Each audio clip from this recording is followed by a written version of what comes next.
Hi friends, இந்த வீடியோவில் என்ன பார்க்க போகிறோம் அப்படின்னா, சிம்பிளிஃபிகேஷனுக்கான ஃபார்முலாஸ் மட்டும் வந்து பார்க்கலாம். எக்ஸ்ப்ளனேஷன் வந்து எப்படி வந்து இதில் வந்து எழுதுறதுன்னு வந்து தரல. இதிலலாம் வந்து எழுதுனா இந்த மாதிரி தான் வருது. அதனால் வந்து எக்ஸ்ப்ளனேஷனுக்கு வந்து எனக்கு எப்படின்னு தெரியல, ப்ராப்ளம்ஸ் வந்து சால்வ் பண்ணுறதுலாம்.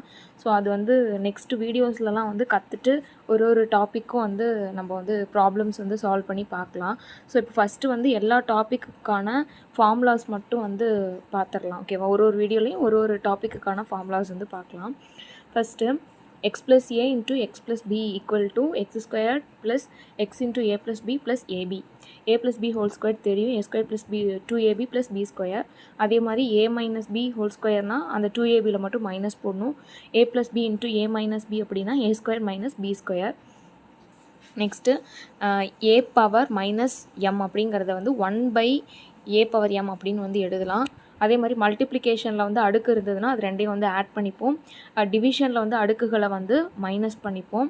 இப்போ வந்து அடுக்கு மேலே அடுக்கு அந்த மாதிரி இருந்ததுன்னா ரெண்டு அடுக்கையும் வந்து மல்டிப்ளை பண்ணிக்கலாம். ஓகேவா? Next a power m divide by a power m ரெண்டுமே சேம் அடுக்கு தான் இருக்குது. ஸோ மைனஸ் பண்ண தேவையில்ல. a/b ஹோல் பவர் m அப்படின்னு வந்து போட்டுக்கலாம். அதே மாதிரி இதுக்கும் ab ஹோல் பவர் m மல்டிப்ளிகேஷனில் இருக்கிறதுக்கும் ஹோலாக வந்து mன்னு வந்து போட்டுக்கலாம். a பவர் 0க்கு வந்து என்ன வேல்யூ அப்படின்னா 1ங்கிறது தான் value.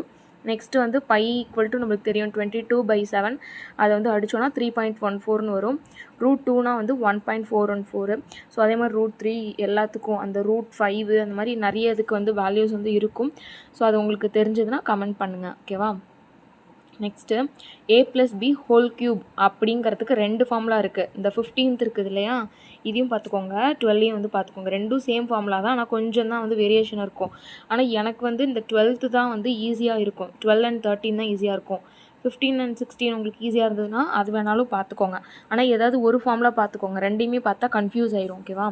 a + b whole cube equal to a³ + 3a square b + 3ab square + b³.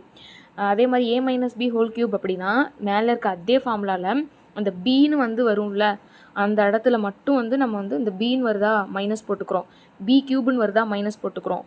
ஓகேவா? அந்த மாதிரி வந்து போட்டுக்கணும். ஆக்சுவலாக இந்த இடத்துல வந்து தப்பாக எழுதிட்டேன். இது வந்து இங்கே வந்து என்ன வரும்னா இந்த இடத்துல அப்படியே எழுதிக்கோங்க, 3ab ஸ்கொயர்னு வரும். நான் ஆக்சுவலாக என்ன எழுதிட்டேன், 3a ஸ்கொயர் b அப்படின்னு வந்து எழுதிட்டேன். அது வந்து தப்பு, கரெக்ட் பண்ணிக்கோங்க. Next x plus a into x plus b into x plus c equal to என்னென்னா a³ plus a plus b plus c into x square plus ab plus bc plus ca into x plus abc. So இதான் வந்து formula. So இது வந்து நம்மளுக்கு formula வந்து எங்கே use ஆகும் அப்படின்னா சிம்பிளிஃபிகேஷனில் வந்து நம்பர்ஸ் கொடுத்துருப்பாங்க. இப்போது 506 ஸ்கொயர் ப்ளஸ் 204 ஸ்கொயர் அப்படிலாம் ஏதாவது கேட்டிருப்பாங்க. அதுக்கெலாம் நம்ம வந்து இந்த மாதிரி ஃபார்முலாஸ் வந்து யூஸ் பண்ணோம் அப்படின்னா நம்ம இதை வந்து ஈஸியாக வந்து சால்வ் பண்ணிடலாம். பெரிய வேல்யூஸ் எல்லாம் வந்து ஃபார்முலாஸ் யூஸ் பண்ணி சால்வ் பண்ணிடலாம்.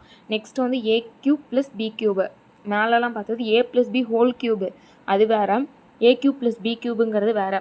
ஸோ இந்த மாதிரி வந்து தனித்தனியாக பிரிஞ்சு இருக்குதா, அப்படி இருந்ததுன்னா ஃபஸ்ட்டு சேர்த்து எழுதிடணும் a + b.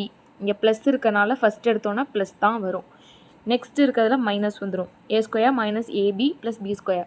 அடுத்து வந்து இங்கே வந்து மைனஸ் இருக்குதா, ஸோ இங்கே மைனஸ் இருந்ததுன்னா ஃபஸ்ட்டு எடுத்தோன்னா மைனஸ் தான் வரும். அப்படி ஞாபகம் வச்சுக்கோங்க. உள்ளே வந்து a square + ab + b square அந்த மாதிரி வரும். ஸோ இந்த 17, 18, 12, 13 இது வந்து ரொம்ப வந்து நல்லா வந்து பார்த்துக்கோங்க. ஏன்னா a + b ஹோல் ஸ்கொயர் அந்த ஸ்கொயர் ஃபார்முலாஸ்லாம் நம்மளுக்கு ஈஸியாக தெரியும். இந்த க்யூப் ஃபார்முலாஸில் தான் வந்து கன்ஃபியூஷன் வரும். ஓகேவா? தேங்க்யூ.